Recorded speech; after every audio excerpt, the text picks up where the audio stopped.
கிளை எங்கே இருந்தாலும் வேர் இங்கே தான் இருக்கிறது என்கிற உண்மையிலேயே நமக்கு மகிழ்ச்சி தான். அந்த வகையில் நம்முடைய அன்பு தோழர் பாரதி கிருஷ்ணகுமார் அவர்களே, அவருக்கு இப்பொழுது முனைவர் என்கிற பட்டமும் இப்பொழுது உண்மையிலேயே டாக்டர் பட்டம் படித்து வாங்கியிருக்கிறார். என்னென்னா காலவாசலில் ஒரு ஆஃபீஸ் இருக்குது, 1,5 ரூபா கொடுத்தா 2 டாக்டர் பட்டம் கொடுப்பாங்க. அப்படி இல்லை, உண்மையிலேயே ஆய்வு பண்ணி கோவை பாரதியார் பல்கலைக்கழகத்தில் நம்முடைய தோழர் கிருஷ்ணகுமார் அவர்கள் முனைவர் பட்டம் பெற்றிருக்கிறார். அவரும் சோசலிசமே மாற்று என்கிற தலைப்பிலே உரை நிகழ்த்த இருக்கிறார். இங்கே நான் கூட தோழர் அர்ஜுனன் கொஞ்சம் நேரம் பேசுவாங்கன்னு பார்த்தேன். மின்னல் வேகத்தில் வண்டி போய்கிட்டு இருக்கு. 8:30 மணிக்குள்ளே முடிக்கணும் அப்படின்னு தோழர்கள் திட்டமிட்டிருக்காங்க. அதற்கு ஏதுவாக ஒரு சில செய்திகளை மட்டும் தோழர்களுடைய கவனத்திற்கு கொண்டு வர விரும்புகிறேன். நிறைவாக நம்முடைய அன்பு தோழர் பாரதி கிருஷ்ணகுமார் அவர்கள் உரையாற்றிய பிறகு, ஏன்னா நம்ம ஒரு காலத்துக்குள்ளே எதையும் ஆரம்பித்து அதுக்குள்ளே முடிக்க வேண்டிய ஒரு அவசியம் என்பது இருக்கிறது. ஏன்னா காலம் பொன் போன்றது அப்படிங்கிறாங்க. ஆனால் அது கூட ஒன்றும் உண்மையானு தெரியலை. ஏன்னா பொண்ணு அதுக்கு விலை இருக்கிறதுக்கு இல்லையா? நீங்கள் நம்ம நாட்டோட பொருளாதாரம், வீட்டோட பொருளாதாரம் எப்படி இருக்குங்கிறதுக்கு போய் நீங்கள் நிர்மலா சீதாராமன் பட்ஜெட்லாம் பார்க்க வேண்டிய அவசியம் இல்லை. கொஞ்ச நேரம் உட்காந்து டிவி பார்த்தீங்கன்னா 3 விளம்பரம் அடுத்தடுத்து வரும். முதல் விளம்பரம் நகை வாங்குங்கிறாங்க. அதுலேயும் ஒரு திருப்பூர் 3 வேஷத்தில் அவரே டிஷர்ட் போட்டிருக்காரு, பட்டு வேட்டி கட்டியிருக்காரு. எப்படியாவது அவர் தலை மாதிரி நம்மளையும் மொட்டை அடிச்சு விட்டுணுங்கிறது அவருடைய எண்ணம். அப்படி வாங்குங்கிற அவர் கடையில் தான் ஒரு தடவை திருச்சி மெயின் கார்டு கேட்டில் நகையை ஆட்டையை போட்டு போயிட்டாங்க. சில பேருக்கு ஒரு விசித்திரமான எண்ணம் வரும். அந்த திருவாரூர் முருகங்கிறவன் தான் அந்த வேலையை பார்த்து விட்டவன். நைட்டில் கண்ணக்கோள் வச்சு எடுத்துகிட்டு போயிட்டான். அதை திருச்சி மத்திய சைடில் அடைச்சி வச்சுருந்தாங்க. இவருக்கு குறுகுறுன்னு ஆகி போச்சு. இந்த முருகனையே போய் ஜெயிலில் பார்த்து, யார் திருடு கொடுத்த இவர் திருடவனை பார்த்து, ஏண்டா தம்பி இவ்வளோ கடை இருக்கே திருச்சியில், ஏன் என் கடையை செலக்ட் பண்ணேன்னு கேட்டிருக்காரு. அதுக்கு அவன் சொல்லியிருக்கான், நீங்கள் தானே சொன்னீங்க அப்படின்ட்டுருக்கான். நான் என்னையா சொன்னேன், என் கடையில் ஆட்டையை போடு நானாக சொன்னேன்? இல்லை, நீங்கள் தான் 4 கடையை பாரு, கடைசியாக நம்ம கடைக்கே வந்துருன்னு சொன்னீங்க. நானும் 4 கடையை பார்த்தேன், உங்கள் கடை தான் சந்துக்குள்ளே எல்லாம் இருக்குல்ல, ஓட்டையை போகிறதுக்கு வசதியாக இருந்துச்சு அப்படின்னு சொன்னான். அதில் நகை வாங்குமாங்க. அடுத்த விளம்பரம் நமக்கு தெரியும் என்னென்னா, அவங்க வாங்கினா வீட்டில் வச்சுருக்க மாட்டாங்க, நிச்சயமாக அழகு கடைக்கு தான் வருவாங்க அப்படின்னு. அதில் என்னென்ன கடையில் அழகு வைக்கலாங்கிறது அடுத்த விளம்பரம். அதை விட முக்கியமானது 3வது விளம்பரம், இவங்க வச்ச நகையை மீட்க மாட்டாங்கன்னு அவங்களுக்கு தெரியும். அதனால் நகையை மீட்க முடியவில்லையா, அந்த ஃபைனான்ஸுக்கு வாங்க, அரோகரா ஃபைனான்ஸுக்கு வாங்க, கோவிந்தா ஃபைனான்ஸுக்கு வாங்க அப்படின்னு சொல்கிற மாதிரி அந்த பொண்ணு, அந்த பொண்ணுக்கு கூட வாங்கலாம், அடகு வைக்கலாம், முடியெல்லாம் விட்டுடலாம். ஆனால் கியாப்பை விஸ்வநாதன் சொல்லுவார், காலம் உயிர் போன்றது அப்படின்பார். இந்த உலகத்திலேயே விட்டால் பிடிக்க முடியாதது உயிர் ஒன்று தான். இப்போ நான் ஒரு 40 நிமிஷம் பேசுகிறேன்னு வைங்க, அது ஏன் உயிர் சம்மந்தப்பட்ட பிரச்சனை மட்டும் இல்லை, அதில் உங்கள் உயிரும் சம்மந்தப்பட்டிருக்கு. அதனால தான் ஏன்டா உயிரை எடுக்கிறேன்பாங்க. அதனால் ஒரு அருமையான தலைப்பை நம்முடைய விருதுநகர் மாவட்ட செங்கோடி இயக்கம் நம்முடைய அன்பு தலைவர் சவுந்தரராஜன் அவர்கள் வருவதாக இருந்தது. தவிர்க்க இல்லாத சூழலில் அவர் வர இயலாத நிலையில் அந்த தலைப்பை எனக்கு கொடுத்து ஒரு சில கருத்துக்களை உங்கள் முன்னால் வைக்குமாறு கூறியிருக்கிறார்கள். தமிழகத்தினுடைய வளர்ச்சியில், இந்த தமிழகத்தினுடைய தொழில் வளர்ச்சியில், இந்த தொழிலாளர்களுடைய நலனை காப்பதில் செங்கோடி இயக்கம் எவ்வாறு இங்கே போராடி கொண்டிருக்கிறது. இங்கே நம்முடைய கூட்டத்தினுடைய தலைவர் பேரன்புக்குரிய தோழர் தேவா அவர்கள் பேசுகிற போது, இங்கே பட்டாசு தொழிலாளரை மட்டுமல்ல, பட்டாசு தொழிலை பாதுகாப்பதற்கும் இங்கே இருக்கக்கூடிய நம்முடைய இந்திய தொழிற்சங்க மையம் CITUவும் மார்க்சிய கம்யூனிஸ்ட் கட்சியும் எவ்வளவு பெரிய போராட்டத்தை நடத்தினோம் என்பதை விரிவாக எடுத்துச் சொன்னார்.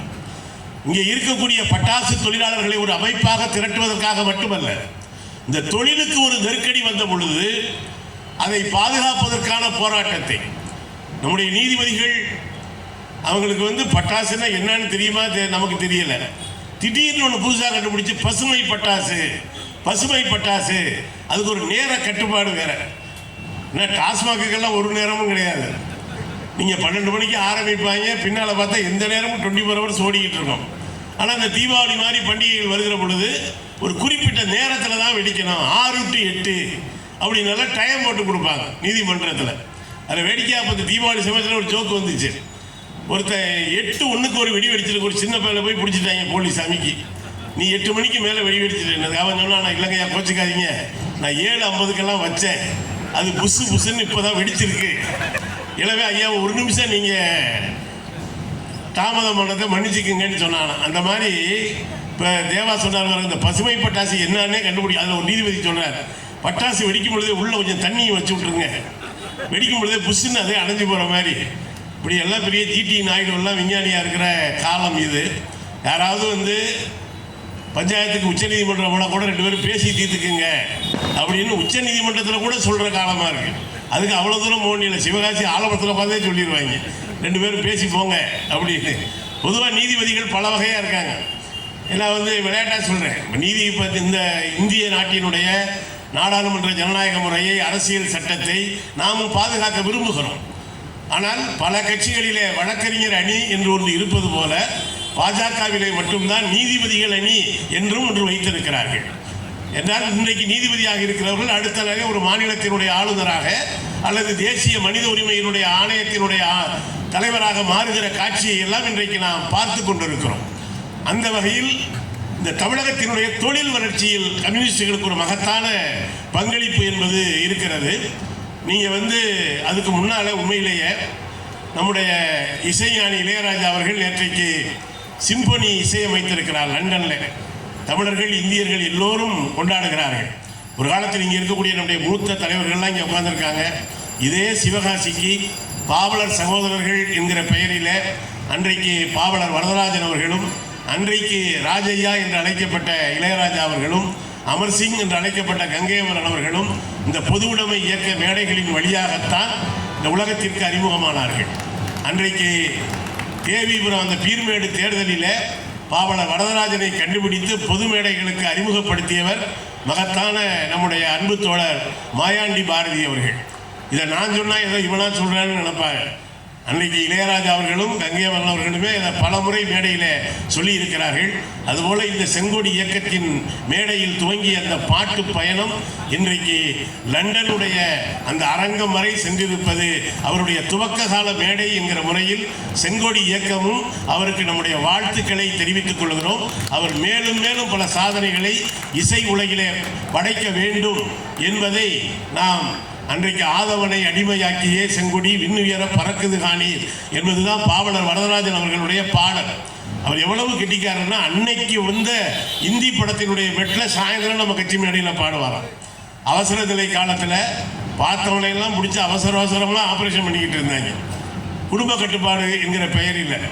அப்போ பார்த்தீங்கன்னா அது 20 அம்ச திட்டத்தில் அது ஒரு பெரிய திட்டம். நான்லாம் பள்ளிக்கூடத்தில் படிச்சுக்கிட்டு இருந்தேன். வாத்தியார்கள்லாம் ஒரு டார்கெட் கொடுத்துருவாங்க, என்னென்னா 8 பேரை அந்த மாதம் குடும்ப கட்டுப்பாட்டு கூட்டு வந்தால் தான் அந்த மாதம் சம்பளம். ஒரு வாத்தியார் எங்கே போய் தேடுவார்? எங்களையெல்லாம் பரிதாபமாக பார்ப்பார். நீ வீட்டில் எத்தனாவது பிள்ளைடா?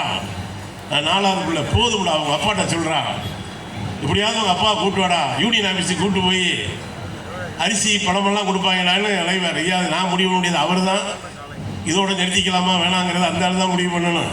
இதெல்லாம் தீர்மானிக்கிற இடத்துல நாங்கள் சொன்னோம். அன்னைக்கு அப்படி ஒரு மிக மோசமாக குடும்ப கட்டுப்பாட்டு திட்டத்தை அமல்படுத்திய பொழுது அப்போ ரூப்புத்தரா மஸ்தானா அப்படின்னு ஒரு பாடல் வந்து இப்போ இருக்க பெரியவங்களுக்கு தெரியும். அந்த பாட்டு ரொம்ப பிரபலமானது. அன்னைக்கு தான் படத்தை பார்த்துருக்காரு பாவலர். மேடையில் மதுரையில் மாசி வீதியில் வந்து லூப்புத்தர மாட்டிக்கன்னா மாட்டேன்னா விட்டானா அறுத்தான் என்று பாடியவர் பாவலர் வரதராஜன். அந்த பாட்டு பயணம் தான் அன்னைக்கு அதில் பெண் குரலில் பாடியவர் தான் நம்முடைய மரியாதைக்குரிய இசைஞானி இளையராஜா அவர்கள். இன்றைக்கு உச்சத்தை தொட்டிருக்கிறார். அவர் இன்னைக்கு எங்கே வேணாலும் இருக்கட்டும், சில சமயங்களில் பிள்ளை எங்கே வேணாலும் தாய் மகிழ்ச்சி தானே அடைவார். அதுபோல் செங்கோடி இயக்கம் இளையராஜா என்கிற அந்த மகத்தான கலைஞனை நெஞ்சார பாராட்டுகிறது, வாழ்த்துகிறது. அதே போல் இந்த எத்தனையோ அன்றைக்கி திரைப்பட தொழிலாளர்களை ஒருங்கிணைத்ததே செங்கோடி இயக்கம் தான். எம்பி சீனிவாசன் போன்ற இசையமைப்பாளர்கள் தான் உதிரிகளாக இருந்த இன்றைக்கு இவ்வளவு தொழிற்சங்கங்கள் திரைத்துறையிலே இருக்கிறது என்று சொன்னால் அதற்கெல்லாம் மூல வித்தாக விளங்கியது எம்பி சீனிவாசன் என்கிற கம்யூனிஸ்ட் என்றுதான். திரை தொழிலாளர்களுடைய பாதுகாப்புக்கே அன்றைக்கு முதல் தொழிற்சங்கத்தை துவக்கியவர்கள் கம்யூனிஸ்டுகள். தமிழக தொழில் வளர்ச்சியிலே கம்யூனிஸ்டுகள் எத்தகைய மகத்தான பங்கை ஆற்றியிருக்கிறார்கள். நாம் இங்கே பேசிட்டு இருக்கிற பொழுதே இங்கே மின்சாரம் எரிகிறது. நெய்வேலியிலே அங்கே இருக்கக்கூடிய அந்த அனல் மின்சாரம் தயாரிக்கிற நிலையம் அது எப்படி வந்தது? தோழர் பி ராமமூர்த்தி நம்முடைய நவரத்னங்களிலே ஒருவர் ஒரு கூட்டத்துக்கு போயிருக்காரு சிதம்பரம் பக்கத்தில். ஒரு விவசாயி வந்து தோழர் பி ராமமூர்த்தி கிட்ட சொல்கிறாப்புல, தோழர் நான் உழ போனேன், இந்த இடத்துல மட்டும் மண் கொஞ்சம் மினுமினுப்பாக இருக்குது, என்னன்னு தெரியல தோழர், வித்தியாசமாக இருக்குது பாருங்க அப்படின்னு அந்த விவசாயி சொல்லியிருக்கார். அவர் கொடுத்த மண்ணை அப்படியே ஒரு துண்டில் பொட்டலம் போட்டு நேராக இப்போ பார்லிமெண்ட்டில் நாடாளுமன்ற உறுப்பினராக தோழர் பி ராமமூர்த்தி இருக்கிறார், பிரதமராக நேரு இருக்கிறார். அவர்கிட்ட போய் சொல்கிறார், தமிழ்நாட்டில் ஒரு கிராமத்தில் கொஞ்சம் மண் வித்தியாசமாக இருக்குங்கிறாங்க, என்னன்னு பாருங்க அப்படின்னு. அப்போதான் நாடு விடுதலை பெற்றிருந்த நேரம். அப்போ என்ன செய்கிறாரு நேரு, அமெரிக்காவுக்கு அனுப்புகிறார். அவங்க கண்டுபிடிச்சிட்டாங்க உள்ள அருமையான பழுப்பு நிலக்கரி படிமங்கள் இருக்கிறது என்பதை அமெரிக்காவினுடைய விஞ்ஞானிகள் கண்டுபிடித்து விட்டார்கள். ஆனால் இதை சொன்னோம்னா இவங்களே மின்சாரத்தை தயாரிச்சிருவாங்க, நிலக்கரி சுரங்கத்தை அமைச்சிருவாங்க. சொல்லக்கூடாதுன்ட்டு ஒன்றும் இல்லைன்னு எழுதி அனுப்பிட்டாங்க. சாதாரண மண்ணு தான். இப்போ எப்படி ஒன்றிய அரசு கீழடியில் ஒன்றும் இல்லைன்னாங்களோ அதே மாதிரி அன்னைக்கு அமெரிக்காக்காரன் ஒன்றும் இல்லைன்னுட்டான். நேரு இதை தோழர் பி ராமமூர்த்தி கிட்ட சொல்கிறார், நான் இதை அங்கே அனுப்புனேன், ஒன்றும் இல்லைன்ட்டாங்க. ராமமூர்த்தி ரொம்ப கெட்டிக்காரன். அவர் சொன்னார், அமெரிக்காக்காரன் ஒன்றும் இல்லைன்னா என்னமோ இருக்குன்னு அர்த்தம். பிறகு நண்பர்களே, சோவியத்துக்கு அந்த மண்ணை சோவியத் விஞ்ஞானிகளினுடைய துணையோடு தான் அங்கே பழுப்பு நிலக்கரி சுரங்கம் படிமம் இருப்பது கண்டுபிடிக்கப்பட்டது. அடுத்த பிரச்சனை வருது, நிலக்கரி இருக்கு, அதை எப்படி வெட்டி எடுப்பது, அதற்கான தொழில்நுட்பம், அதற்கான கனரக தொழில்நுட்பம் நம்மிடம் இல்லை. அன்றைக்கும் சோவியத் கரம் நீட்டியது. அவர்கள் தான் தங்களுடைய பொறியாளர்களை அனுப்பி தன்னுடைய எந்திரங்களை அனுப்பி நெய்வேலியில ஒரு பிரம்மாண்டமான அனல் மின் நிலையம் இன்று வரை இயங்கி கொண்டிருக்கிறது என்று சொன்னால் அது கம்யூனிஸ்டுகளுடைய கொடை என்பதை தமிழ்நாடு ஒருபோதும் மறந்துவிடக்கூடாது. சரி, இதுக்கு என்ன ஆதாரம்னு நீங்க கேட்பீங்க, கேட்கணும். அப்படித்தான் கம்யூனிஸ்டுகள் தமிழ்நாட்டு அரசியலை நடத்தி கொண்டிருக்கிறோம். நான் 28 கிலோ ஆமக்கறி சாப்பிட்டேன், ஏக்க 67 எடுத்து பின்னால் வச்சு 8 பேரை சுட்டேன் அப்படின்லாம் கேட்டு போகிறதுக்கு இது ஒன்றும் டம்ளர் கூட்டம் கிடையாது, தோழர்களுடைய கூட்டம். ஏன்னா ஒரு திரைப்படத்தில் கவியரசர் கண்ணதாசன் ஒரு சோவியத் மருமகளை ஒரு தமிழ்நாட்டு மணமகன் கல்யாணம் பண்ணிக்குவார். அப்போ எழுதுகிற பொழுது இந்த பாடல் நம்முடைய மக்கள் பாடகர் திருவுடையான் பல மேடைகளிலே பாடியிருக்கிறார். நீங்கள் எமக்களித்த நெய்வேலி சுரங்கம் கண்டு நாங்கள் உமக்களித்தோம் நன்றியே என்கிற கவியரசர் கண்ணதாசனுடைய பாடல் வரிகள் தான் சோவியத் என்கிற கம்யூனிஸ்ட் நாடுதான் நெய்வேலியிலே அனல் மின்சாரத்தை அமைத்து கொடுத்தது என்பதற்கான சாட்சியமாக விளங்குகிறது தோழர்களே. அதுபோல திருச்சியில் இருக்கக்கூடிய BHL ஆலை, அன்றைக்கு அங்கே இருந்தக்கூடிய தோழர் பி ராமமூர்த்தி அவர்கள், அனந்த நம்பியார் அவர்கள், தோழர் உமாநாத் போன்ற தோழர்கள் தான் கேரளாவுக்கு செல்ல இருந்த BHL ஆலையை திருச்சிக்கு கொண்டு வந்தவர்கள் கம்யூனிஸ்டுகள். அங்கே இருந்து அன்றைக்கு நாடாளுமன்ற பொறுப்பிலே இருந்த காரணத்தினார். அதுபோல தமிழ்நாட்டினுடைய தொழில் வளர்ச்சியில் கம்யூனிஸ்டுகள் மகத்தான பங்கினை ஆற்றி இருக்கிறார்கள். தோழர் பி ராமமூர்த்தி தனக்கு இருந்த அரசியல் செல்வாக்கை பயன்படுத்தி பல தொழிற்சாலைகள், அன்றைக்கு பெருந்தலைவர் காமராஜர் தமிழ்நாட்டினுடைய முதலமைச்சராக இருந்தார். ஒரு தொழிற்சாலை இங்கே வருவதற்கு இவ்வளவு லஞ்ச ஊழல்கள் இல்லாத ஒரு காலம் அது. எனவே காமராஜர் கேட்ட பொழுதெல்லாம் ஒரு எதிர்க்கட்சி வரிசையில் இருந்த தோழர் பி ராமமூர்த்தி தன்னுடைய நுட்பத்தை பயன்படுத்தி தமிழ்நாட்டுக்கு ஏராளமான, அதுபோல சேலம் உருக்காலை வந்ததற்கும் கம்யூனிஸ்டுகளுடைய பங்கு என்பது மிக முக்கியமானது. அதுபோல பரம்பிக்குளம் ஆழியாறு அந்த நீர்மின் திட்டம் வருவதிலும் தொடர் EMS அரசாங்கத்தோடு பேசி அதை கொண்டு வந்ததிலே கம்யூனிஸ்டுகளுக்கு மகத்தான பங்கு உண்டு. தொழில் வளர்ச்சியிலே மட்டுமல்ல, சில பேர் என்ன சொல்லுவாங்க, இவங்க வந்துட்டான தொழிலை ஒப்பேத்திடுவாங்க இல்லையா, தொழிற்சங்கம் ஆரம்பிச்சாங்கன்னா முடிஞ்சு விட்டு எந்த அளவுக்கு. நானே சொல்றேன் அந்த கதையை, நம்மளை அப்படித்தான் சொல்லுவாங்க.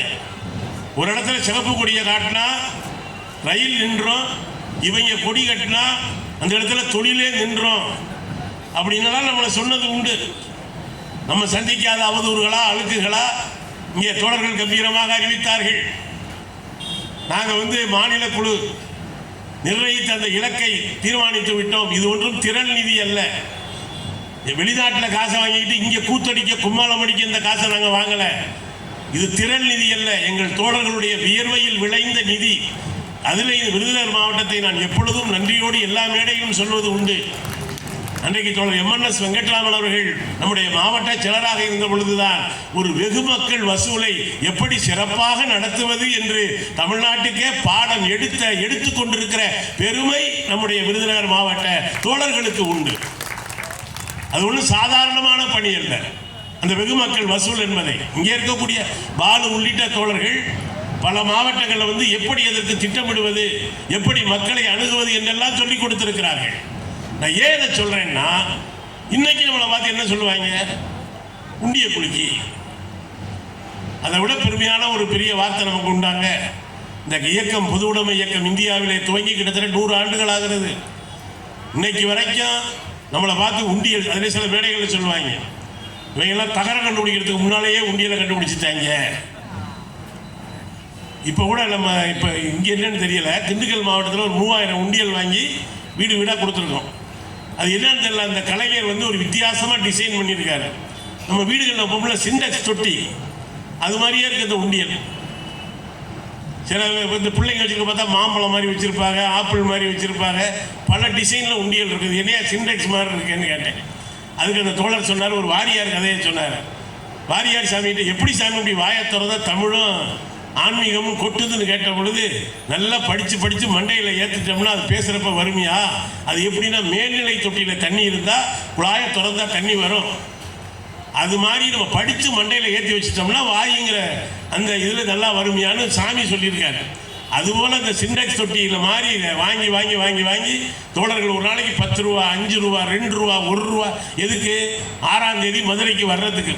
இப்போ பார்த்தீங்கன்னா நம்ம மாவட்டம் பூரா இப்போ எங்கே பார்த்தாலும் திருவிழா தான்.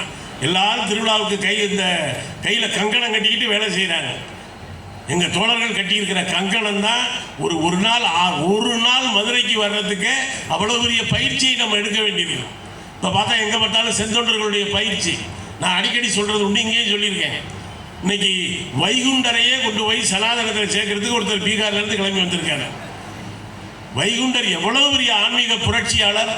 அன்றைக்கு நாடார் சமூக மக்களுக்கு எதிராக நிகழ்த்தப்பட்ட கொடுமைகளுக்கு எதிராக பொதுக்கிணரை உருவாக்கிய சமத்துவத்தின் நாயகன் வைகுண்டர். ஆனால் அவரே சனாதனத்தை பரப்பத்தான் இங்கே வந்தார்னு இவர் இப்போ சொல்லிக்கிட்டு இருக்காரு. அது ஒரு பக்கம் இருக்கட்டும். அந்த வைகுண்டருடைய வழிவந்தவர் தான் பால பிரஜாபதி அடிகளார். நம்ம மாவட்டத்தில் நடந்தது தமிழக மக்கள் ஒற்றுமை மேலகை சார்பாக. அவர் சொன்னார், கம்யூனிஸ்டுகளும் கடவுளும் ஒன்று அப்படின்னாரு. எனக்கே தூக்கி வாரி போட்டுருச்சு, எதுக்கு சாமி இப்படி திடீர்னு கொண்டு அங்கே கோர்த்து விட்றாரு அப்படின்னு சொல்லிட்டு அவரே சொன்னார், கம்யூனிஸ்டுகளும் உண்டியல் வச்சுருக்காங்க, கடவுளும் உண்டியல் வச்சுருக்காரு, அதனால தான் கம்யூனிஸ்டுகளும் கடவுளும் ஒன்றுன்னாரு. நான் சாமி உட்கார்ந்த ஒன்று சொன்னேன், நீங்கள் சொல்கிறது உண்மைதான் சாமி. கடவுளும் அதில் போகிற உண்டியல் காசை அவர் எடுத்துக்கிறது இல்லை, நாங்களும் இதில் விழுகிற உண்டியல் காசை நாங்கள் எடுத்துக்கிறது இல்லை. இரண்டுமே மக்களினுடைய பயன்பாட்டுக்குத்தான் உதவுகிறது என்று நான் சொன்னேன். நான் ஏன் சொல்கிறேன் அப்படின்னு சொன்னால், தமிழ்நாட்டினுடைய அன்றைக்கு ஏதோ ஒரு இடத்துல கொடி கட்டப்படுகிறது என்றால் தொழிலை முடக்குவதல்ல. இன்றைக்கு தொடர் மாரியப்பட்ட கேட்டுக்கிட்டே வந்தேன், நம்முடைய விருதுநகர் மாவட்டத்திலே பஞ்சாலை தொழில் இன்றைக்கு எப்படி இருக்கிறது என்று. அது ஒரு காலத்தில் பஞ்சாலை தொழிலாளர்கள் தான் நலிந்து கிடந்தார்கள், இன்றைக்கு பஞ்சாலை என்கிற தொழிலே நலிந்து கிடக்கிறது என்று சொல்கிறார்கள். கம்யூனிஸ்டுகளா காரணம்? GST என்கிற வரி என்கிற பெயரில் அனைத்து சிறு குறு தொழில்களையும் முடக்குவது யார்? இங்கே இறக்குமதியை கட்டுப்படுத்த மறுப்பது யார்? இப்போ நம்முடைய பிரதமர் மோடி அமெரிக்காவுக்கு போனார்ல, இவர் நண்பர் ட்ரம்பை பார்க்குறது எப்படி சேர்ந்துருக்குங்க பாருங்க. அவர் க்ளோஸ் ஃப்ரெண்டு. அவர் ஜனாதிபதி ஆன உடனேயே போன போட்டு வாழ்த்தளிச்சது இவர் தான். அவருக்கு இவர் பாராட்டு. இவர் போன உடனே அவர் ட்ரம்ப் சொல்கிறார், மோடி நல்லா பேச்சுவார்த்தை நடத்துகிறாரியா, பேசி எல்லாத்தையும் வாங்கிடுறாரியா. நான் கூட அப்படி என்னையா வாங்கினார்னு கேட்டால், அங்கே இருந்த ஓட்டல் விமானத்தை கூட இவர் தள்ள கட்டி விட்டுருக்காரு. அங்கே போன கலண்டு போன பீரங்கியை பூரா இவருக்கு எல்லாம் கட்டி விட்டுருக்காரு. இப்போ மோடிகிட்ட கேட்டிருக்காரு, என்னையா அமெரிக்காவிலேருந்து விஸ்கி அனுப்புனா ஏகப்பட்ட வரி போடுறீங்களாம் இல்லையா, இந்த வரியெல்லாம் குறைக்கணும்னா அதெல்லாம் குறைச்சிடுவோம்னு சொல்லி அமெரிக்காவுக்கான விஸ்கி வரியை குறைச்சிட்டார். யார்? நம்முடைய பிரதமர் மோடி. நல்லா பேசி அவர்கிட்ட கடைசியாக பத்திரிகையில் பார்த்தா போடுறாங்க, சமூக ஊடகங்களில், விஸ்வ குரு கிடையாது, இனிமேல் விஸ்கி குரு என்றே அழைக்கப்படுவார். ஏன்னா அமெரிக்கா விஸ்கிக்கு வரியை, இறக்குமதி வரியை குறைத்த காரணத்தினால் என்று. தமிழ்நாட்டினுடைய தொழில் வளர்ச்சி மட்டுமல்ல, இன்றைக்கு இதே தமிழகத்தினுடைய சட்டப்பேரவையில் 8 மணி நேர வேலை என்பதுதான் மே தினத்தினுடைய பிரகடனம். ஒரு மிக நீண்ட நெடிய போராட்டம். இந்த 8 மணி நேர வேலை, 8 மணி நேர உறக்கம், 8 மணி நேர ஓய்வு என்பதற்காக தொழிலாளி வர்க்கம் போராடி பெற்ற உரிமை. ஆனா இன்னைக்கு அந்த 8 மணி நேரத்தை ஒருத்தர் சொன்னார் பார்த்தீங்களா, நாராயணமூர்த்தி என்ன சொன்னாரு, எதுக்கு ஞாயிற்றுக்கிழமை லீவ் எடுக்கிறீங்க, அந்த ஞாயிற்றுக்கிழமை போய் உங்க பொண்டாட்டி மூஞ்சியை பார்க்கறத தவிர உங்களுக்கு என்ன வேலை இருக்கு, அதனால இங்க இருந்து நீங்க 12 மணி நேரம் 18 மணி நேரம் வேலை பார்த்தீங்கன்னா கிளு கிளு கிளு கிளு கிளுன்னு வளரும்ல தொழில், அவருக்கு வளரும், நமக்கு என்ன வளரும், ஒரு நாள் தான் அங்கே இந்த சிக்கனை எடுத்து சாப்பிட்ற நாள், அதுக்கு அந்த அளவுக்கு பொறுக்கலை. அன்னைக்கு இதுக்கு உட்காந்துக்கிட்டு போய் வீட்டில் உட்காந்து பொண்டாட்டி மூஞ்சியை பார்க்குறீங்க, அப்புறம் ஓ மூஞ்சியை பார்த்துக்கிட்டு இருக்க முடியும் ஃபேக்ட்ரியில் உட்காந்து. முதலாளிகள் எப்படியெல்லாம் நைச்சியமாக பேசுகிறாங்க பாருங்க. அதை தமிழக சட்டப்பேரவையில் 8 மணி நேர வேலையை முதலாளிகளுடைய விருப்பத்துக்கு ஏற்ப எத்தனை மணி நேரம் வேண்டுமானாலும் வேலை வாங்கி கொள்ளலாம் என்கிற ஒரு சட்டத்தை கொண்டு வந்த பொழுது, ஒரு மசோதாவை கொண்டு வந்த பொழுது, அதை எதிர்த்து சட்டப்பேரவையில் எழுந்த முதல் குரல் மார்க்சிய கம்யூனிஸ்ட் கட்சியினுடைய சட்டமன்ற உறுப்பினர்கள் தோழர் நாகை மாறி அவர்களும் சின்னதுரை அவர்களும். அதன் பிறகு சில ஆளுங்கட்சி சட்டமன்ற உறுப்பினர்கள் சொன்னார்கள், உங்க எம்எல்ஏ நாகை மாளிகை இவ்வளவு கோபம் வரும்னு எனக்கு இன்னைக்கு தான் தெரிஞ்சிச்சுன்னாரு. திமுக அரசு நல்ல திட்டங்களை கொண்டு வந்தால் வாழ்த்துவது பாராட்டுவது என்பது வேறு. அதே நேரத்தில் தொழிலாளர்களுடைய நலன் மீது ஏதாவது இடையூறு ஏற்படுமையானால் துடித்து எழுந்து போராடுகிறவர்களாக கம்யூனிஸ்டுகள் தான் இன்றைக்கும் இருக்கிறார்கள். அதற்கு சாட்சியம்தான் இன்றைக்கும் அந்த போராட்டம் முடிந்து விட்டதாக சொல்ல முடியாது.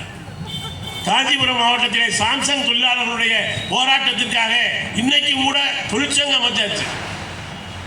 அது என்னென்ன ஒண்ணுமே இல்லை, அந்த பெரிய கோரிக்கையெல்லாம் ஒன்றும் தொழிலாளர்கள் வைக்கல. சாம்சங் தொழிலாளர்கள் சங்கம் CITU அப்படின்னு பேரை பதிகிறதுக்கே பெரும்பாடு. அது என்ன சொல்றாங்க, நீங்க தொழிலாளர் சங்கம்னு வேணா வச்சுக்கோங்க, ஆனா எங்க கம்பெனி பேர் வைக்கக்கூடாது, இந்த பேரையே யாரும் சொல்லக்கூடாது அப்படின்னு யார் சொல்றான்? கொரியாவிலிருந்து சாம்சங் முதலாளி சொன்னாராம். அப்பதான் CIT சொன்னிச்சு, இல்லை இங்க வந்து இப்படி கதையடிச்சுக்கிட்டு இருக்க, ஓ ராம் தலைமையகம் இருக்கிற அது வாசல்லையே சாம்சங் தொழிலாளர் சங்கம்னு அங்கே தொழிற்சங்கம் இயங்குகிறத, உன் பேரை சொல்றதுல உனக்கு என்னையா அவ்வளவு சங்கடம் என்று கேட்ட பிறகுதான் 72 நாளுக்கு பிறகு உண்மையிலே தொழிலாளர்களை நெஞ்சார பாராட்டணும். முதல் தலைமுறையாக வேலைக்கு வந்தவர்கள் இந்த CITவை செங்கொடியை நம்பி நாங்கள் நிற்கிறோம் என்று நின்றதனுடைய விளைவு இன்றைக்கு அந்த சங்கத்தை பதிவு செய்திருக்கிறோம். பதிவு செய்த பிறகும் போராட்டம் தொடர்கிறது. இன்றைக்கும் இந்த போராட்டத்தில் ஈடுபட்ட தொழிலாளர்களை, நிரந்தர தொழிலாளர்களை பழிவாங்கக்கூடிய நடவடிக்கையை அங்கே இருக்கக்கூடிய ஆலை நிர்வாகம் எடுக்கிற பொழுது அதை எதிர்த்த போராட்டத்தை அங்கே இருக்கக்கூடிய CITU நடத்தி கொண்டிருக்கிறது. அதே போல இங்கே பாருங்க, வேலை வாய்ப்புக்காக போராடுவது யாரு? கம்யூனிஸ்டுகள். நீங்க பார்த்தீங்கன்னா சிவகாசி மாநகராட்சி ஆயிடுச்சுன்னு சொன்னாங்க. தூய்மை பணியாளர்கள், தூய்மை பணி என்பது நிரந்தரமானது தானே. யாராவது மனுஷன் குப்பை போடாமல் இருக்க போறானா? அதில் வேற எழுதி வைக்கிறாங்க, உங்கள் குப்பை உங்கள் பொறுப்பு. அது ஒன்றுக்கு தான் நாங்கள் பொறுப்பு, மற்றதுக்கெல்லாம் அவங்க பொறுப்பு. உங்கள் குப்பை உங்கள் பொறுப்பு. அதுக்கு தூய்மை பணியாளர்னு போடுறாங்க. கொஞ்ச நாளைக்கு முன்னால் இந்த கொரோனா காலத்தில் நம்ம பிரதமர் மோடி ஒன்று சொன்னார், இந்த தூய்மை பணியாளர்கள் அவங்க ரொம்ப முக்கியமானவங்க, அவங்க தான் நோய் பரப்பாமல் பார்த்துக்கிறாங்க, எனவே அவங்கள நீங்கள் ரொம்ப பாராட்டணும். அவர் கொரோனா காலத்தில் பல வேலையை பார்த்து விட்டாருன்னு வைங்க. முதல்ல கொரோனா வந்த பொழுது அது முதல்ல நமக்கு என்னன்னே தெரியல, அது நாயா பேயா நோயா ஆளுக்கு என்னென்னமோ சொல்லி பார்த்தாங்க. அப்போ ஒரு நாள் பிரதமர் சொன்னார், இந்த கொரோனாவை கட்டுப்படுத்த ஒரு வழியை கண்டுபிடிச்சிட்டேன். என்ன தலைவர்னு கேட்டால், சாயந்தரம் 6 மணிக்கு லைட்டை ஆஃப் பண்ணிடுங்க. ஆஃப் பண்ணிவிட்டு என்ன செய்யணும்? இருட்டாக்கிடுங்க வீடை. ஏன்னு கேட்டால் அப்போ தான் கொரோனா ஆள் எங்கே இருக்காங்கன்னு தெரியாமல் தேடிட்டு கிடக்கணும். வீட்டு மூலையில் மட்டும் ஒரே ஒரு அகல் விளக்கோ குத்து விளக்கோ ஏற்றி வச்சுட்டு எல்லாரும் வாசலுக்கு வந்துடுங்க. வீட்டில் மணி இருந்தால் எடுத்து ஆட்டுங்க. மணி இல்லைன்னா தட்டு இருக்கும், வீட்டில் பூரி கட்டை இருக்கும், அதை எடுத்து டண்டனக்கான்னு அடிங்க. இது பிரதமர் சொல்றதுங்க. அதெல்லாம் மறந்து போயிடக்கூடாது, கொரோனாவை மறந்துடக்கூடாது. உடனே அதே மாதிரி நம்ம செஞ்சா பரவாயில்ல. இந்த நாட்டினுடைய ஒன்றிய நிதியமைச்சர் நிர்மலா சீதாராமன் அக்காவே வாசலுக்கு வந்துட்டார். தட்டெடுத்து அடிக்கிறாங்க தடன்னு. அவங்க வீட்டுக்காரரு பரகல பிரபாகர் கொஞ்சம் வித்தியாசமான பொருளாதார சிந்தனையாளர். அவர் கேட்டார், என்னம்மா சாதாரண எளிய மக்கள் இதை நம்பி செஞ்சா பரவாயில்ல, நாட்டினுடைய நிதியமைச்சர் நீங்களே இப்படி செய்யலாமான்னு கேட்டால் நாங்கள் தொடர்ந்து ஆட்சி பண்ண அத்தனை பேர் இப்படி தான் தட்டோட தெரிய போகிறாங்க. அதுக்கு தான் இப்போ ட்ரைனிங் கொடுத்துக்கிட்டு இருக்க அந்த அம்மா. அந்த கொரோனா காலத்தில் தூய்மை பணியாளர்களுக்கு பூரா என்ன தெரியுமா செஞ்சிட்டாங்க, அவங்களுக்கெல்லாம் உங்கள் தெருவுக்கு வரும் பொழுது அவங்களுக்கு நீங்கள் காலில் விழுந்து பால் 1/2 லிட்டரு வாங்கி அவங்க காலில் ஊற்றி வீட்டில் பொன்னாடை ஊற்றி கௌரவிக்கணும். அது நம்ம மேடைகளில் பழக்கம் இல்லை. சில மேடைகளுக்கு போனால் அந்த பொன்னாடைன்னு ஒன்று போத்துவாங்க. அது எந்த பொன்னாடை கண்டுபிடிச்சாலே தெரியல. ஏன்னா அதை கட்டிக்கிட்டு குளிக்கவும் முடியாது, போத்திக்கிட்டு படுக்கவும் முடியாது. குற்றாலத்துட்டு கொடுத்தா கூட மூஞ்சி உடைச்சிக்கலாம். அந்த மாதிரி ஒரு குற்றாலத்துன்ற இதை ஒரு பொன்னாடையை போற்றி இந்த தூய்மை பணியாளருக்கு ஐயா உங்களுக்கு என்ன வேணும்னு கேட்டிருக்காங்க. அவர் சொல்லியிருக்காரு, ஒன்றும் வேணாமையா, எங்கள் காலுக்கு பாலாபிஷேகம்லாம் பண்ண வேண்டாம், 32 வருஷமாக இதே மதுரை மாநகராட்சியில் தற்காலிக பணியாளராக இருக்கேன், அதை மட்டும் கொஞ்சம் பர்மனெண்ட் பண்ணிவிட்டா போதும் அப்படின்ட்டு இருக்காரு. அதை தாண்டி நாங்கள் பாலாபிஷேகம் பண்ணுவோமே தவிர வேலையை நிரந்தரப்படுத்தலாம் வாய்ப்பு இல்லை. இப்போ பார்த்தீங்கன்னா அவுட் சோர்சிங், வெளிமுகமை என்கிற பெயரில் அனைத்து வேலை வாய்ப்புகளும் அரசாங்க வேலை வாய்ப்புகள் கூட மறுக்கப்படுகிற ஒரு காலமாக இருக்கிறது. இப்படித்தான் ஒரு மாநகராட்சி ஊழியர் பொண்ணு பார்க்க போயிருக்கப்பெல்லாம் பொண்ணு கிடைக்க மாட்டேங்குது. இந்த பாலின சமத்துவம் என்பது ரொம்ப பெண் பிள்ளைகள் நல்லா படிச்சிருது, பசங்க படிக்க மாட்டேங்கிறாங்க. அதனால் பிள்ளைங்க கட்டிக்க மாட்டேங்குது. இப்படி ஒருத்தன் 35 வயசாகி போச்சு, பொண்ணு பார்க்க போயிருக்காங்க, இப்படியாவது இந்த பொண்ணை கரெக்ட் பண்ணிடணுமையா அப்படின்னு சொல்லி எங்கே வேலை பார்க்குறீங்கன்னு கேட்டிருக்காப்புல. இவன் மதுரை கார்பரேஷனில் வேலை பார்க்குறேன்னு பெருமையாக சொல்லிட்டேன். அவங்க ரொம்ப விவரமானவங்க. கார்பரேஷனில் வேலை பார்க்குறேன்னு சொல்லியிலே பர்மனெண்ட்டாக டெம்பரவரியான்னு கேட்டிருக்காங்க. நம்மால் என்ன சொல்லுவான் பாவம், பர்மனெண்ட்டாகவே டெம்பரவரி தான்ட்டான். அவன் ஜென்மத்துக்கும் டெம்பரவரியாக இருந்து தான் ஜாக வேண்டியவன். நீங்கள் அரசு வேலை வாய்ப்புகளை கூட இப்படி இருக்கிற பொழுது அதற்கான போராட்டத்தை யார் இன்றைக்கு நடத்தி கொண்டிருக்கிறார்கள்? கம்யூனிஸ்டுகள் தானே நடத்திக்கிட்டு இருக்காங்க. ஒரு பக்கம் இந்த நாட்டினுடைய சிறு குறு தொழில்களுக்காக, அது திருப்பூராக இருக்கட்டும், கோயம்புத்தூராக இருக்கட்டும், சிவகாசியினுடைய பட்டாசு தொழிலாக இருக்கட்டும், பஞ்சாலை தொழிலாக இருக்கட்டும், அந்த தொழிலை பாதுகாக்க ஒரு புறத்திலே போராடி கொண்டே மறுபுறத்திலே தொழிலாளர் வர்க்க நலனுக்காகவும் போராடுவது கம்யூனிஸ்ட் இயக்கம். இன்னைக்கு 100 ஆண்டுகளாகிறது. உண்மையிலே நாங்கள் எதுக்கு இங்கே வந்தோம்னா, 2ஆம் தேதி துவங்கி 6ஆம் தேதி வரை நடைபெறுகிற நம்முடைய கட்சியினுடைய அகில இந்திய மாநாடு என்பது இன்றைய சூழலில் பல பேர் கேட்குறாங்க, என்னங்க அடிக்கடி மாநாடு போடுறீங்க, இப்படி என்னையா பேச போறீங்க? இங்கே ஜனநாயகத்தை பற்றி பேசுகிறாங்க எல்லாரும்.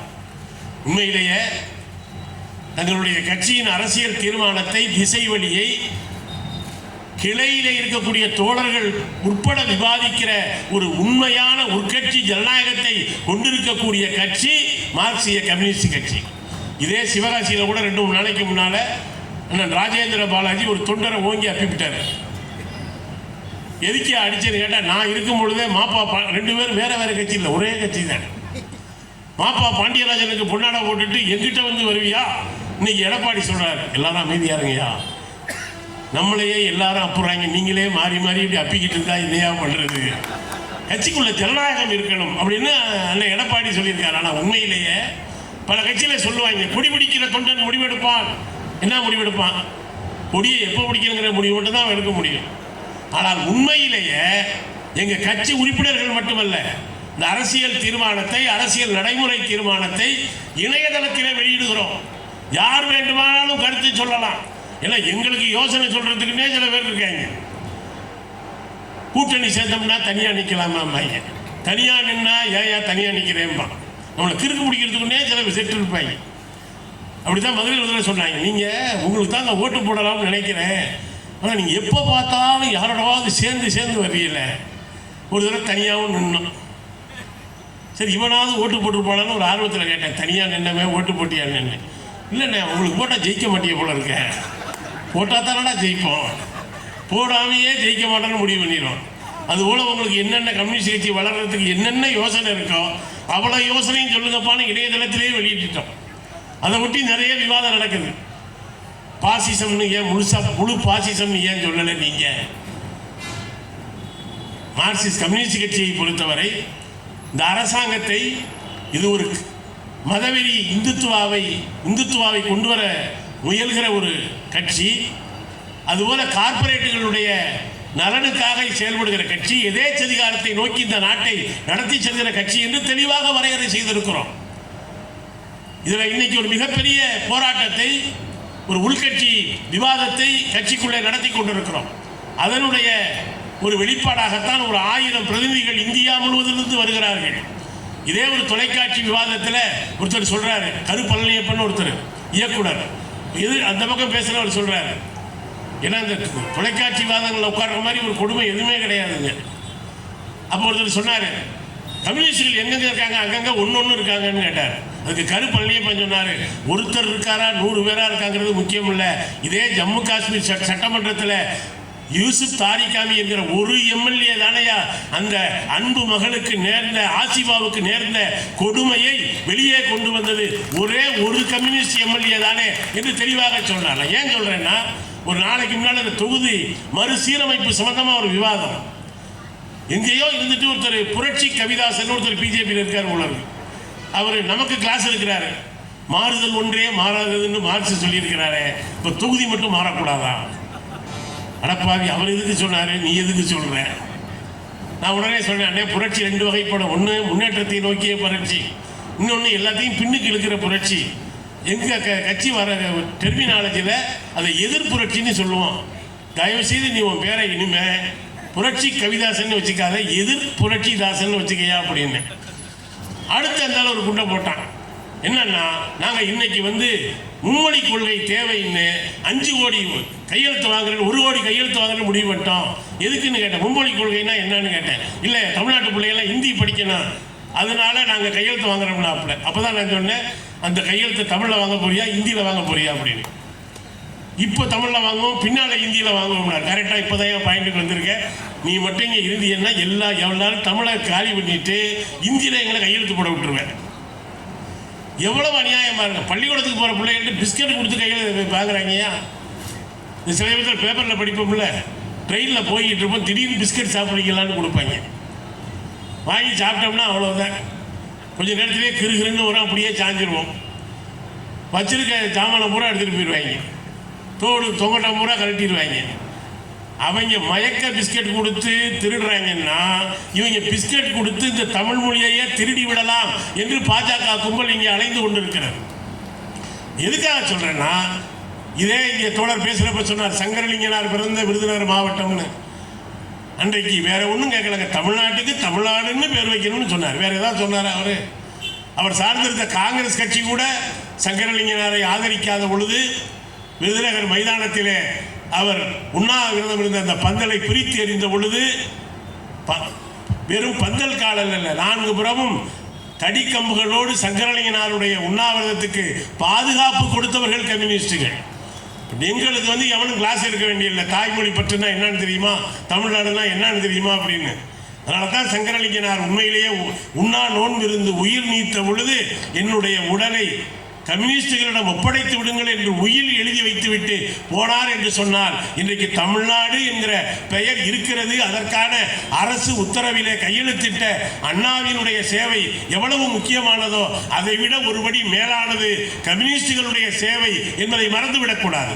ஏனென்றால் மொழிவழி மாநிலம் என்கிற முழக்கத்தை முதலில் சுதந்திர போராட்ட காலத்திலேயே முன்வைத்தவர்கள் கம்யூனிஸ்டுகள். அதனால்தான் நாடாளுமன்ற மாநிலங்களவையில் தோழர் பி ராமமூர்த்தி மெட்ராஸ் பிரசிடென்சி, சென்னை ராஜதானி என்கிற பெயரை தமிழ்நாடு என்று பெயர் சூட்ட வேண்டும் என்பதற்காக தீர்மானத்தை கொண்டு வந்தார். அவர் அந்த விவாதம் வந்த பொழுது அவையிலே இருக்க முடியாத சூழலில் வங்கத்தைச் சேர்ந்த தோழர் பூபேஷ் குப்தா அந்த தீர்மானத்தை முன்மொழிந்து பேசினார். தமிழ்நாட்டுக்கு தமிழ்நாடு என்று பெயர் வைக்க வேண்டும் என்று. அதனால்தான் இன்றைக்கு தமிழ்நாடு தமிழ்நாடு தமிழ்நாடுன்னு சொல்றோம். அதுதான் நம்ம RN ரவிக்கு பிடிக்க மாட்டேங்குது. அவர் RN ரவி இல்லை, ஆன்லைன் ரவி. அவர் நீ எத்தனை குடும்பம் தெரியுமா அந்த ஆன்லைன் லாட்டரியில் செத்து சுண்ணாம்பாக்குறாங்க. நீங்க ஒரு நாள் பேப்பரை படிக்கல, அதுல மாற்றுறது கூட சாதாரண ஆளுங்க கிடையாது. இன்னைக்கும் கூட நம்ம எங்கேயாவது கிராமத்தில் யாராவது துண்டை விரிச்சு போட்டு, அதெல்லாம் இப்போ இல்லைன்னு நினைக்கிறேன், சீட்டை விரிச்சு போட்டு உட்காந்தா போலீஸ் கப்புன்னு பிடிக்கும். ஏன்னா சூதாட்டம் தடை செய்யப்பட்டிருக்கிறது. ஆனால் அதையே செல்போனில் நம்மளாம் ஏதாவது ஒரு அவசரத்துக்கு எவ்வளவு போனோம்னா அப்படியே வர்றாங்க. உங்கள் கணக்கில் ஒரு 50,000 ரூபா இருக்குது, நமக்கு தெரியாமல் எவனை நம்ம கணக்கில் போட்டோம், ஆன்லைனில் டெபாசிட் பண்ணியிருக்காங்களாம், அதை எடுத்து விளையாடுங்கன்னு சொல்கிறாங்க. தப்பி தவறி கொஞ்சம் சபலப்பட்டு தொட்டோம்னு வைங்க, அத்தோட கெட்டோம். ஒரு நாளைக்கு எத்தனை குடும்பங்கள், அவன் செத்தா கூட பரவாயில்லைங்க, என்னன்னே தெரியாத 3 வயசு குழந்தை, 2 வயசு குழந்தை, வீட்டில் இருக்க அந்த பெண்மணி குடும்பத்தோடு தற்கொலை. ஆன்லைன் லாட்டரியில் சொத்தை இழந்ததால் பரிதாபம். ஒரு நாள் செய்தியாக கடந்து போயிடுத. இந்த ஆன்லைன் லாட்டரியை தடை செய்ய வேண்டும் என்று தமிழக சட்டப்பேரவையில் தீர்மானம் நிறைவேற்றிய பொழுது அதில் கையெழுத்திட மருத்துவர் தான் இந்த RN ரவி. ஒவ்வொரு நாளும் வாயை துறந்த வம்பு.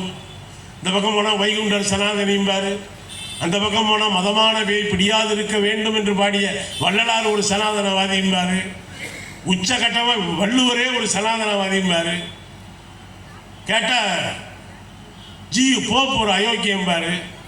அவ்வளவு தமிழ் அறிவு இருக்கு. இதை விட ஒன்று சொல்கிறாரு, நம்ம இவர் அண்ணன் மொழி கொள்கையில் ஒரு பெரிய அறிவாளி இருக்கார்ல, நம்ம அமைச்சர் முருகன், ஒன்றிய அமைச்சர். அவர் சொல்கிறாரு, ஏன் தெரியுமா அந்த திமுக காரங்க ஹிந்தி படிக்கக்கூடாதுன்னு சொல்கிறாங்க? நம்ம பிரதமர் மோடி ஹிந்தியில் என்ன பேசுகிறாருன்னு தமிழ்நாட்டு மக்கள் தெரிஞ்சுக்குவாங்க அப்படிங்கிறதெல்லாம் தடுக்கிறாங்க. அப்போ தான் நான் முருகன்ட்ட சொன்னேன். அவர் கேட்டாரா கேட்கல, நம்ம முருகன்ட்ட வேணால் சொல்லலாம், அவர்கிட்ட சொன்னால் கேட்பாரா, கேட்குற நிலைமையில் இருக்க. நான் என்ன சொன்னேன், அண்ணே நாங்கள் ஒரு 7 கோடி பேர் இப்போ அவர் பேசுகிற ஹிந்தியை படிக்கிறதுக்காக 7 கோடி பேர் ஹிந்தி படிக்கிறதுக்கு பதிலாக அவர் கொஞ்சம் சிரமப்பட்டு தமிழில் படிச்சுக்கிட்டு பேசினா நாங்கள் 7 கோடி பேர் அப்படியே புரிஞ்சுக்குவோமே. ஏன்னா இதே அண்ணல் மகாத்மா காந்தி கூட தமிழ்நாட்டுக்கு வந்த பொழுது திருக்குறளை படித்து விட்டு கடைசி என்ன தெரியுமா சொன்னார், அடுத்து ஒரு பிறவி இருக்குமே ஆனால் நான் தமிழனாக பிறந்து திருக்குறளை மூல மொழியிலே படிக்க வேண்டும், தமிழிலே இந்த திருக்குறளை படிக்க வேண்டும் என்று காந்தி ஆசைப்பட்டார். இந்தியாவில் இருக்கிற எல்லோரும் நல்லா இருக்கணும்னு ஆசைப்படாத மோடி நம்மெல்லாம் ஹிந்தி படிக்கணும்னு ஆசைப்படுறார்.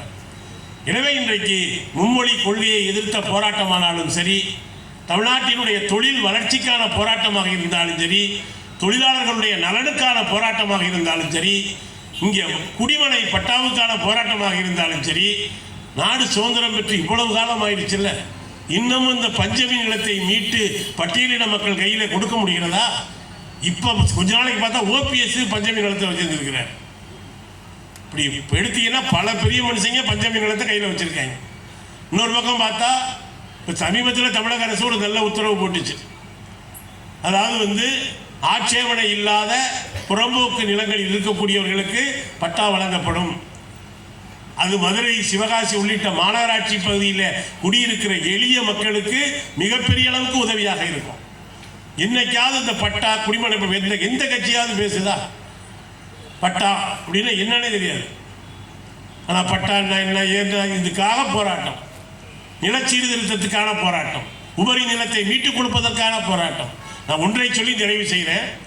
மக்கள் கவிஞர் பட்டுக்கோட்டையார் ஒரு பாட்டு எழுதியிருப்பார். அது என்ன பாட்டுன்னா, குட்டி ஆடு தப்பி வந்தால் குள்ள நரிக்கு சொந்தம், குள்ள நரி மாட்டிக்கிட்டா அவர் ஒரு வார்த்தை போட்டிருப்பார், இப்போ அதை சொல்லக்கூடாது.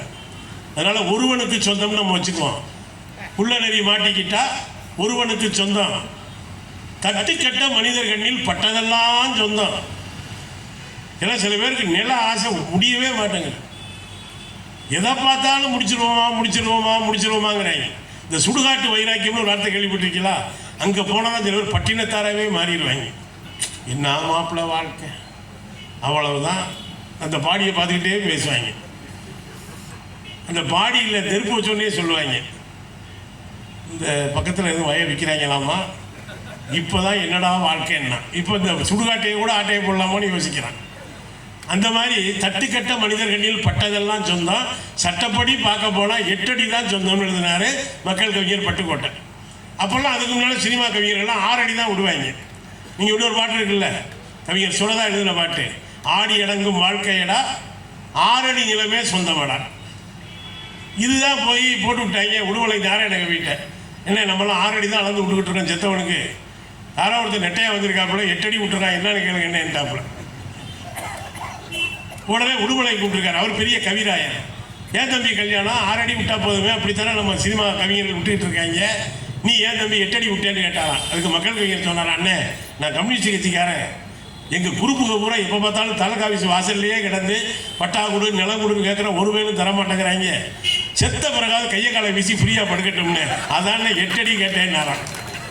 ஏன் இதை சொல்கிறேன்னா, இந்த கம்யூனிஸ்ட் இயக்கம் தோழர் நன்மாரன் தான் எனக்கு சொன்னாங்க, 100 வருஷமா இருக்கிறீங்களே என்னையா செஞ்சீங்க என்ன தோழர் நன்மாரன் அவருக்கே ஒரு பாணியில சொன்னாரு, இந்த சதிகாரங்க மத்தியில் நாங்கள் 100 வருஷம் இருந்ததே பெரிய விஷயம் தான் நடக்கிறாங்க.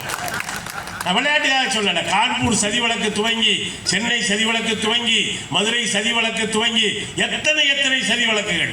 ஒண்ணுமே வேணாங்க, வேற எந்த குற்றமும் செய்ய வேணாம். ஒரு சிகப்பு கலர்ல அட்டை போட்ட புத்தகத்தை வைத்திருந்தால் கூட சிறையிலே அடைக்கப்பட்டவர்கள் கம்யூனிஸ்டுகள்.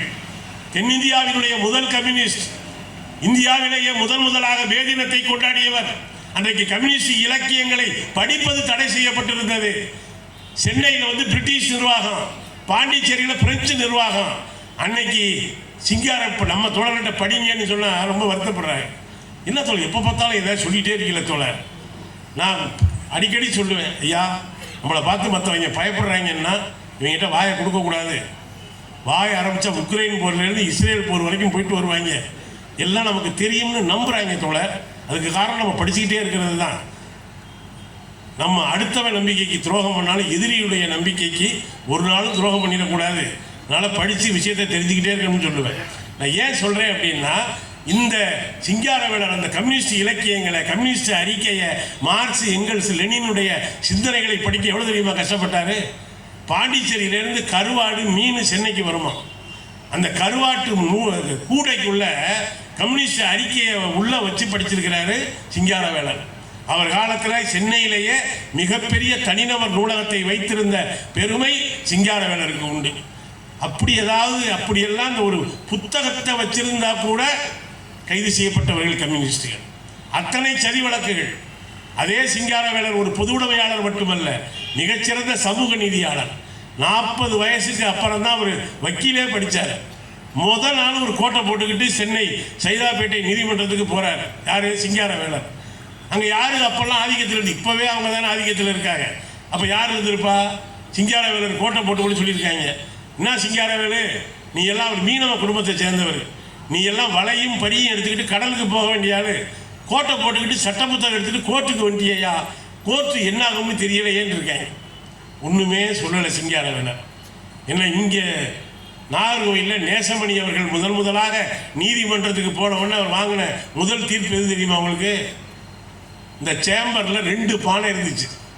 ஒன்று பிராமணர்களுக்கான பானை, இன்னொன்று பிராமணர் அல்லாதவருக்கான பானை. போன உடனே அந்த 2 பானை தீபம் உடைச்சு விட்டார். உடனே ஓடி போய் நீதிபதி கிட்ட சொல்கிறாங்க, ஐயா இன்னைக்கு தான் வந்தால் பானையை உடைச்சு விட்டாயா. அவர் சொன்னார், இல்லை வக்கீலுங்கிறீங்க, நீங்கள்லாம் சமூக நீதிங்கிறீங்க, ஜாதிக்கு 2 பானை வச்சுக்கிட்டு இது நீதிபதி கிட்ட வர சொல்றியா? இன்னைக்கு பானையை தான் உடைச்சேன், நாளைக்கு நியாயப்படுத்த மண்டையை உடைச்சு விட வேண்டாரு நேசம் பண்ணி. அது சிங்காரவேலர் அடுத்த நாள் என்ன தெரியுமா பண்ணாரு? சட்ட புத்தகத்தை போறா ஒரு மீன் வலையில கட்டி கொண்டு போய் அந்த சேம்பரில் பொத்துன்னு போட்டாரு. அவர் சொன்னதை நான் சொல்றேன், நானா சொல்லலை. சொல்லிட்டு சொன்னாரு, இங்க வர்றா, உங்க பூணூலுக்குள்ளதான் சட்ட புத்தகம் மாற்றும்னு நினைக்காத, எங்களுடைய மீன்வலை நூலுக்குள்ளேயும் கூட சட்ட புத்தகம் மாற்றும் என்று கட்சித்தவர் பொதுவுடைமை இயக்கத்தினுடைய பேரொளி சிங்காரவேலர் அவர்கள். அந்த வெளிச்சத்திலே தான் இன்றைக்கு மார்க்சிய கம்யூனிஸ்ட் கட்சி சமூக நீதிக்காக, நிலத்திற்காக, தொழிலாளர்களுடைய உரிமைக்காக, தொழில் வளர்ச்சிக்கான போராட்டத்தை நடத்த இருக்கிறது. 1000 தோழர்கள் இந்திய தொழிலாளி வர்க்கத்தினுடைய பிரதிநிதிகளாக மதுரையிலே கூட இருக்கிறார்கள். 6ஆம் தேதி 5 லட்சம் பேர் பங்கேற்கக்கூடிய பேரணி என்று மாநில குழு அறைகோல் விடுத்திருக்கிறது. ஒரு 50,000 செந்தொண்டர்களை அணிவகுக்க செய்வது என்று நாம் முடிவு செய்திருக்கிறோம். இப்போதிருந்தே மாநிலம் முழுவதும் தோழர்கள் தயாராகி வருகிறார்கள். இருக்கிறதுலேயே பக்கத்து மாவட்டம் விருதுநகர் மாவட்டம் தான். பழைய ஒன்றுபட்ட மதுரை மாவட்டம் தான் நம்முடைய விருதுநகர் மாவட்டம். நீங்கள் இந்த பழனி முருகன் கோயிலுக்கு போன மாதிரி நடந்து வந்தால் கூட 1/2 நாளில் வந்துடலாம். நீங்கள் அப்படியெல்லாம் சிரமப்பட வேண்டாம். நல்ல வாகனத்தை பிடிச்சி சந்தோஷமாக வந்து எவ்வளோ பேர் நம்ம இருக்கோம்னு பார்த்தாலே அது வாழ்க்கை பூரா சார்ஜ் போட்ட மாதிரி இருக்கும். பாராடா எங்கு முன் மானுட பரப்பை மேல பாரதிதாசன் அங்கே பார்த்த வரை நாங்கள் ஒன்றும் ஒத்தாள் கிடையாதுரா, இங்கே வர்ற எவ்வளோ பெரிய செங்கடல் இங்கே கூடியிருக்கிறது என்பதை பார்ப்பதற்காகவும், இந்த மாநாடு வகுக்கிற வியூகங்களை நாம் தெரிந்து கொள்வதற்காகவும் தோழர்கள் அனைவரும் குடும்பமாக நம்முடைய மதுரை பேரணியில் பங்கேற்க வேண்டும். அதே போல் துவக்க நிகழ்ச்சியும் 2ஆம் தேதி காலையில் கொடியேற்றுறோம். ஒவ்வொரு நாளும் மாலையில் கண்காட்சி, புத்தக கண்காட்சி, கலை நிகழ்ச்சிகள் நடத்துகிறோம். வாய்ப்புள்ள தோழர்கள் அனைவரும் வருக, வாருங்கள். மதுரையிலே எப்படி ஒரு சித்திரை திருவிழாவுக்கு முன்னோடியாக நடைபெறுகிற செங்கோடி திருவிழாவுக்கு அனைவரும் வருக வருக வருக என்று வரவேற்று என் வார்த்தையை நிறைவு செய்கிறேன். நன்றி, வணக்கம்.